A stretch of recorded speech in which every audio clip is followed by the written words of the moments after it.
Hi guys, today I'm going to read Extra Yarn by Mac Barnett, and it's illustrated by John Klassen. This is actually a Caldecott winner, which means it got an award for great pictures.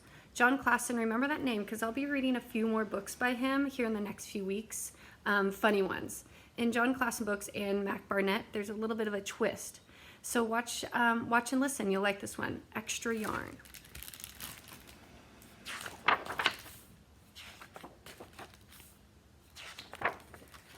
On a cold afternoon in a cold little town where everywhere you looked was either the white of snow or the black of soot from the chimneys, Annabelle found a box filled with yarn of every color.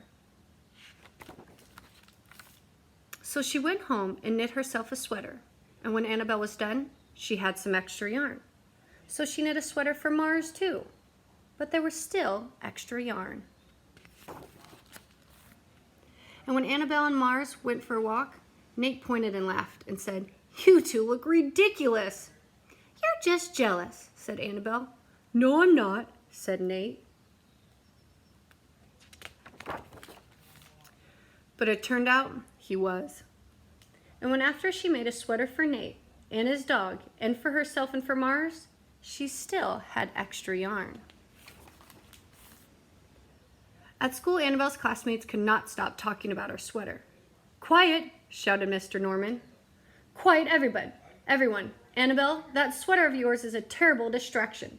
I cannot teach with everyone turning around to look at you." "Then I'll knit one for everyone," said Annabelle, "so they won't have to turn around." "Impossible," said Mr. Norman. "You can't." But it turned out she could, and she did, even for Mr. Norman. And when she was done, Annabelle still had extra yarn. So she knit sweaters for her mom and dad, and for Mr. Pendleton, and for Miss Pendleton, and for Dr. Palmer, and for little Louis. She made a sweater for everyone, except Mr. Crabtree, who never wore sweaters or even long pants, and who would stand in his shorts with the snow up to his knees. "No sweater for me, thanks," said Mr. Crabtree. So she made Mr. Crabtree a hat.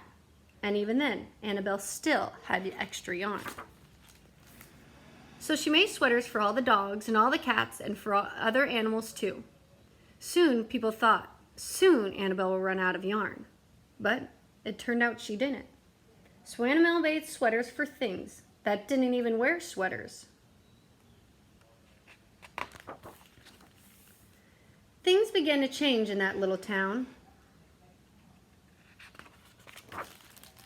News spread of this remarkable girl who never ran out of yarn, and people came to visit from around the world to see all the sweaters and to shake Annabelle's hand. One day, an archduke who was very fond of clothes sailed across the sea and demanded to see Annabelle. "Little girl," said the archduke, "I would like to buy that miraculous box of yarn, and I'm willing to offer you $1 million. "No, thank you," said Annabelle, who was knitting a sweater for a pickup truck. The archduke's mustache twitched. $2 million, he said. Annabelle shook her head. "No, thanks." $10 million, shouted the archduke. "Take it or leave it." "Leave it," said Annabelle. "I won't sell the yarn." And she didn't. So that night, the archduke hired 3 robbers to break into Annabelle's house, and they stole the box and took it to the archduke, who set off across the snow and sailed over the sea, back to his castle. The archduke put on his favorite song and sat in his best chair. Then he took out the box and he lifted its lid and he looked inside. His mustache quivered, it shivered, it trembled. The archduke hurled the box out the window and shouted, "Little girl, I curse you with my family's curse. You will never be happy again." So see it floating across. But it went back to Annabelle. It turned out she was. Annabelle got the box back of extra yarn.